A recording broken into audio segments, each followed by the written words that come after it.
Hi, my name is Terry Lee from Sweet Pea Papers, and this is a flip through of my project called Livin Large. And the reason I called it that is because it is a large manila folder.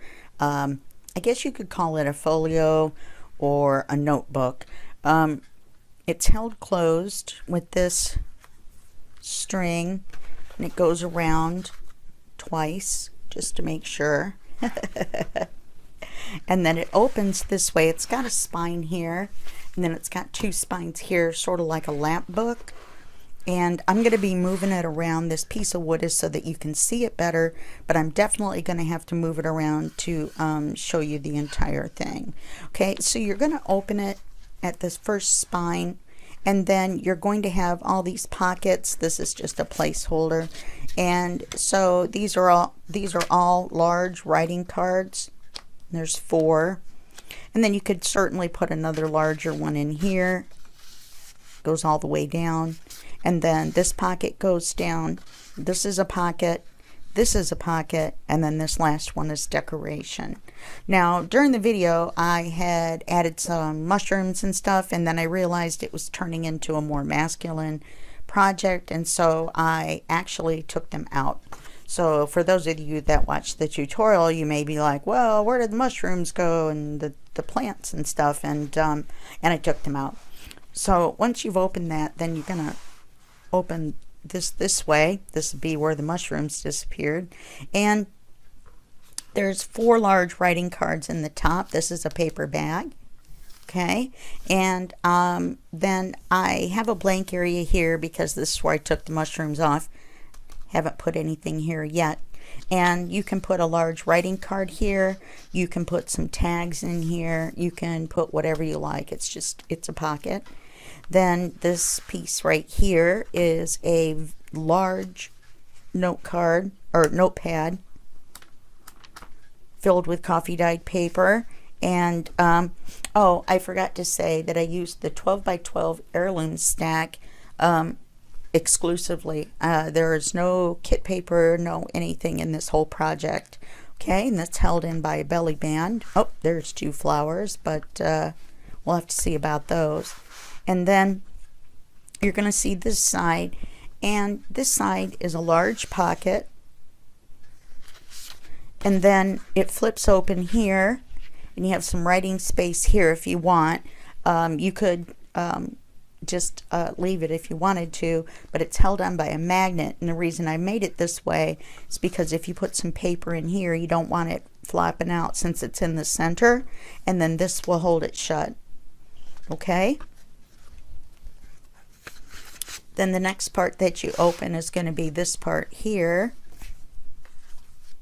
and this is a large expandable envelope. It's got gussets on the side, and it's held shut by the same string closure as the whole book.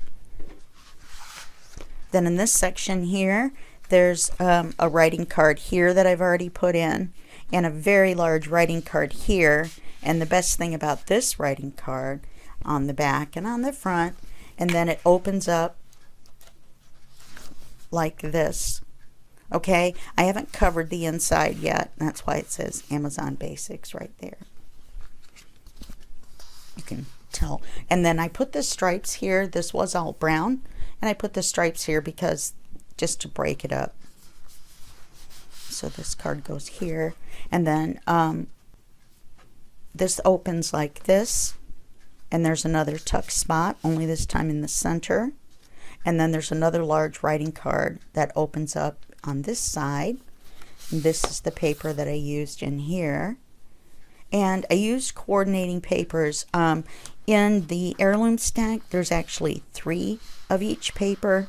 So I only used, I believe, 4 patterns. And I didn't use 3 pages of each one. This here is a stacked pocket, not like a stuffed pocket where all of the pockets go all the way down. This paper is the same as the cover paper. I had made an error and cut it too small, and so I just went ahead and used it here, even though I covered most of it. And most of the, or all of the pockets, and except for this writing card, which is just a placeholder, have rounded corners. Everything has rounded corners. Now on this one, there is a large pocket that goes all the way down in the back. This won't fit in there because it's not meant for this spot. And then this one only goes down to here. This one goes down to here, and then this one is this height here. Okay. Then on the side, there are 2 large pockets here on the side as well. One here and one here. Okay. So then that opens back like that. This opens like this. This closes like that. Then this closes like this, and then this is the back. I decided to make the covers the same. Like I said, it got masculine, and so I decided not to put any lace or anything on here. Certainly the person could write their name on there if they wanted to. So that was the flip through of Livin Large, and I hope you enjoyed it. I hope you enjoy the tutorial that goes with this particular project, and if you look in the playlist and look up Livin Large, then you will see the total 9-part tutorial that goes along with this this project. Okay, I will see you in the next video, and that will be just a second for you and a day for me. Bye bye.